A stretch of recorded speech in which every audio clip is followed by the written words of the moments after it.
Good morning everyone.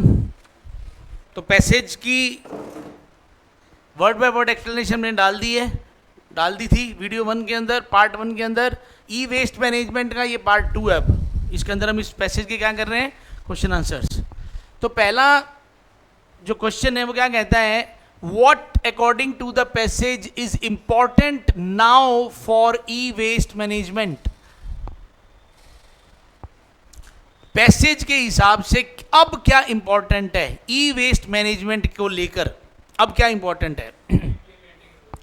तो पहला क्या है, मेकिंग रूल्स, भी रूल्स बनाए जाएं।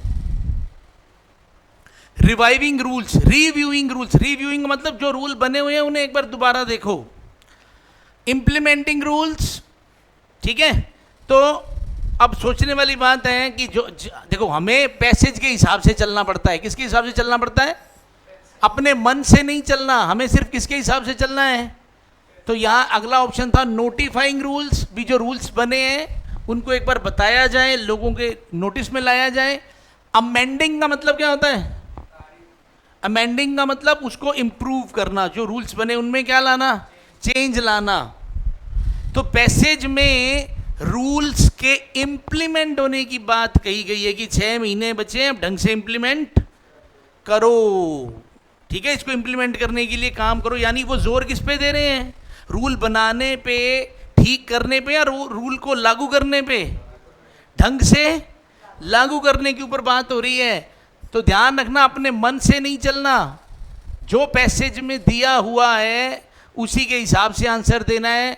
तो अभी सही आंसर क्या है हमारा, यही है कि इम्प्लीमेंटिंग रूल्स। क्लियर है?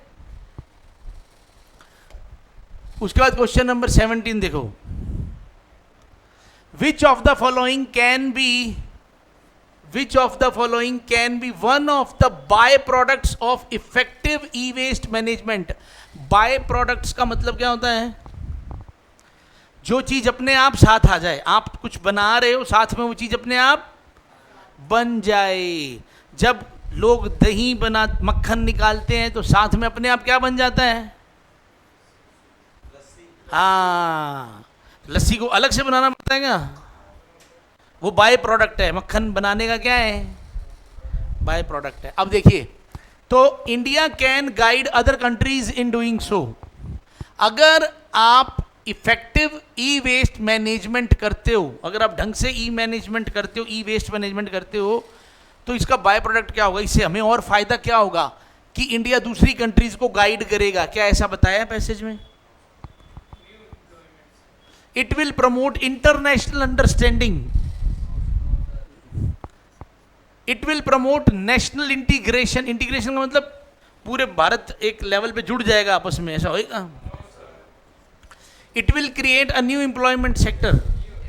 एक नया एम्प्लॉयमेंट सेक्टर बन जाएगा। तो ये फायदा हो जाएगा साथ साथ, यही इसका आंसर है। It will further empower judiciary. ये जुडिशरी को एम्पावर करेगा। इससे कोई मतलब ही नहीं आया, कोई ऐसी बात आई ही नहीं, ठीक है। उसके बाद चलते हैं 18th पे। Which of the following rules has not been indicated in the passage. कौन से रूल्स इंडिकेट नहीं किए गए हैं पैसेज में? ये इंडिकेट किया हुआ है 2011 वाला, इसका मतलब ये हमारा आंसर। अच्छा, हैजार्डस वेस्ट रूल्स 2008 ये किए हुए हैं, ये हमारा आंसर नहीं है। म्युनिसिपल सॉलिड वेस्ट रूल्स, ये भी हमारा आंसर नहीं है। अच्छा, इनमें से क्योंकि ये पोल्यूशन चेक रूल्स, क्या ये है हमारे पास? आंसर क्या है? हाँ जी, आंसर क्या है हमारा? चलिए, तो डेफिनेटली जब इनमें से एक आधा हमारा आंसर है तो ये तो आंसर नहीं हो सकता ना।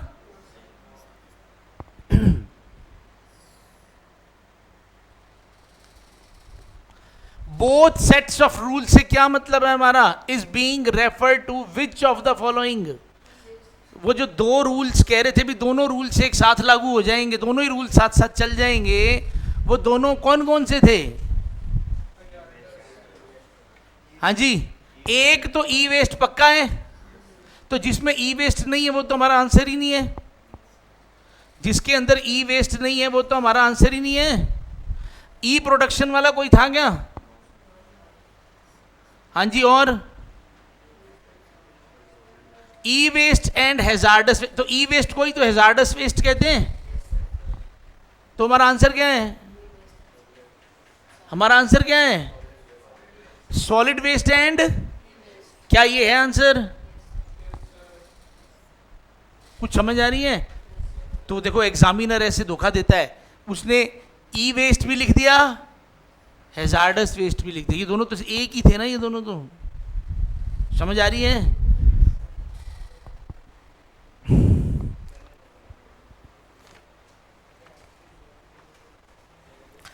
देखो अब, e waste rules have been derived from, ये आया था उसमें। ई वेस्ट रूल्स को डिराइव किया गया है कौन से वेस्ट से?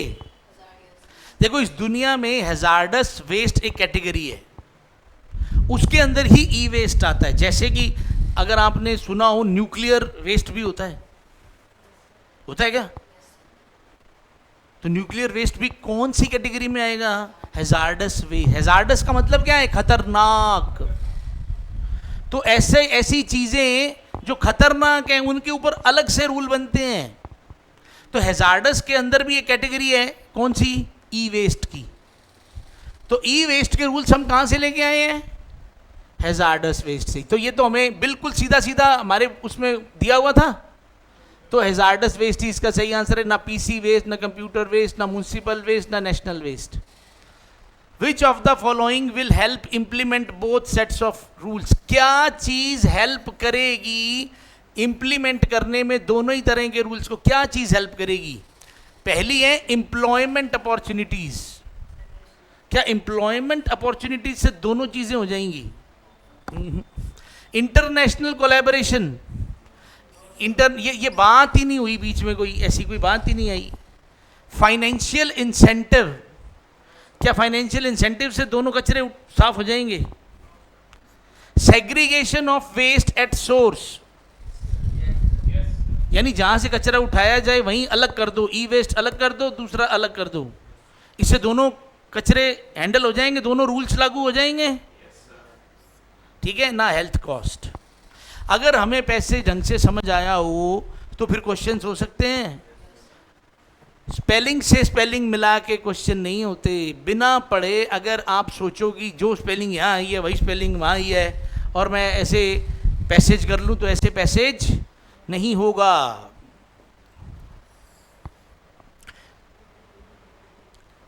ई वेस्ट रूल्स कम फ्रॉम या came into force from, e waste rules वो कह रहे हैं वो लागू होंगे। कब लागू होंगे? ये हुए थे। चलो अपने को तो साल बताना, ई वेस्ट रूल्स कब होंगे लागू? 2000, देख लो। हाँ भाई, 2000 मई 2012 में होने थे। विच, थोड़ा सा ऊपर कर लेते हैं एक बार। Which of the following best explains the meaning of the phrase which could only be imagined few years back? Which could only be imagined few years back, यानी ये बात इनमें से कौन सी चीज एक्सप्लेन करती? Which of the following best explains the meaning of the phrase? अब इसका मीनिंग क्या था भी? आप जितनी स्पीड से लोग अब इलेक्ट्रॉनिक चीज़ें खरीद रहे हैं, जितनी स्पीड से अब ग्लोबलाइजेशन बढ़ रहा है, ये चीज़ें, इन चीज़ों का यूज़ बढ़ रहा है, ये चीज़ें मतलब ये जो स्पीड है ये कुछ साल पहले तक बंदा इमेजिन भी नहीं कर सकता था। आज से 5-10 साल पहले तक भी, 10 साल पहले तक भी कोई इमेजिन भी नहीं कर सकता था कि कभी इतनी स्पीड से ये चीज़ें होंगी। ये जो हेडफोन है, इवन की ये माउस वगैरह सब क्या है? ये ई वेस्ट ही है। इट वॉज डूम्ड, डूम का मतलब होता है फेलियर, किसी चीज का खराब हो जाना। ठीक है? It took us few years, it took us back by few years. Imagination is better than IT, ये इनमें से किस चीज का आंसर, इनमें से क्या चीज है जो इसका आंसर दे रही है?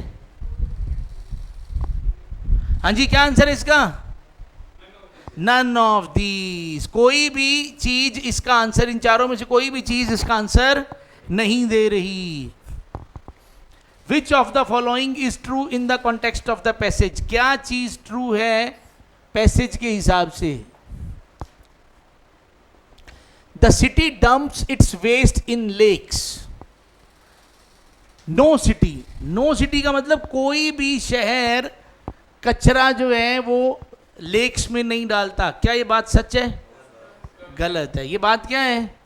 क्योंकि कुछ, उसने कहा था कुछ शहर ऐसे हैं जो जलाते हैं, और सम सिटीज बर्न गार्बेज, कुछ सिटीज गार्बेज बर्न करती हैं। क्या ये बात सही है? ठीक है जी। अब इसके अंदर ऐसा तो कोई ऑप्शन है नहीं ए बी 1 2 3 2 हो जाए 3 हो जाए, तो ये आंसर क्या है इसका? यही, हमें यहीं से ही मिल गया बस, हमें ज़्यादा पता, ये इस पर हम कंफर्म है एकदम, तो फिर हम चलते हैं आगे बस। Which of the following is not true, अब क्या चीज है जो सही नहीं है in the context of the passage? Some form of financial incentive is recommended for the producers. देखो पढ़ने में ऐसा लग रहा है ये लाइन एकदम क्या है, सही है, पढ़ने में यही लग रहा है। इंसेंटिव किसके लिए दिया गया था? कि प्रोड्यूसर्स के लिए, कंज्यूमर्स के लिए, यानी जो मान लो जो कस्टमर्स के लिए, ठीक है ना, यानी जो लोग वो चीज़ खरीदेंगे, जब वो चीज़ खत्म हो जाएगी, यूज हो जाएगी, तब अगर वापस करने के भी पैसे मिलेंगे, तो वो इंसेंटिव किसके लिए है? कस्टमर्स के लिए, कंज्यूमर्स के लिए, ना कि प्रोड्यूसर्स के लिए। तो क्या चीज़ ट्रू नहीं है? ये पहले ही मिल गई हमें, जो चीज़ क्या है ट्रू। चल एक आध और पढ़ के देख लेते हैं। Some financial incentive is recommended for the consumers, consumers वाली लाइन क्या है? E waste will be a few 100,000 tons था, ई वेस्ट कितना हो जाएगा? 100,000 टन, सही है। जो एजेंसीज हैं जो हैंडलिंग करेंगी ई वेस्ट को, उनको इन्वायरमेंटल क्लियरेंसेज यानी परमिशन या लाइसेंस लेने पड़ेंगे, लेने पड़ेंगे। Those involved in e waste management would need to upgrade their skills, जो लोग ई वेस्ट मैनेजमेंट वाला काम करेंगे उनके स्किल्स भी अपग्रेड करने पड़ेंगे, ट्रेनिंग व्रेनिंग दे के, था ऐसा। तो इसका मतलब ये सारे तो सही हैं, ये सारे के सारे क्या हैं? सही है, मतलब ट्रूथ है ये। तो ये भी ट्रू, ये भी ट्रू, ये भी ट्रू, ये भी ट्रू। फॉल्स कौन सा है? ये वाला, यही फॉल्स, और यही हमारा क्या है? आंसर है।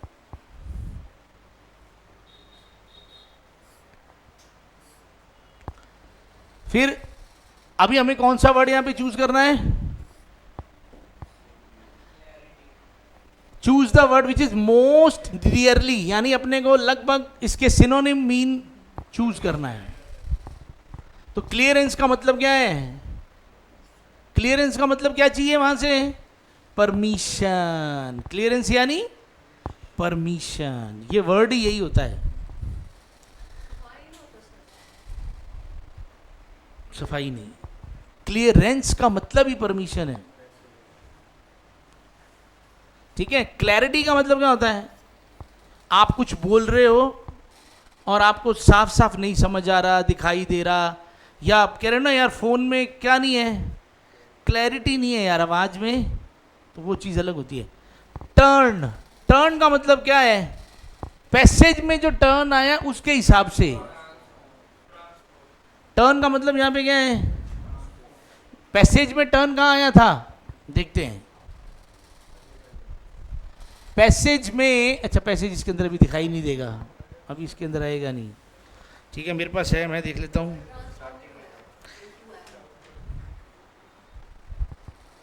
पैसेज में आया था कि उसके अंदर पोटेंशियल है कि वो टर्न कर सकता है। ई वेस्ट रूल्स के अंदर क्या है? पोटेंशियल है कि वो टर्न कर सकते हैं। टर्न का मतलब बदल सकते हैं, ठीक है ना, बदल सकते हैं। तो यहां पे टर्न का मतलब क्या है? ट्रांसफॉर्म, ठीक है ना। यहां रोटेट करना तो नहीं है ना, ठीक है। टर्न का मतलब ट्रांसफॉर्म। फिर पोटेंशियल का मतलब, अरे यार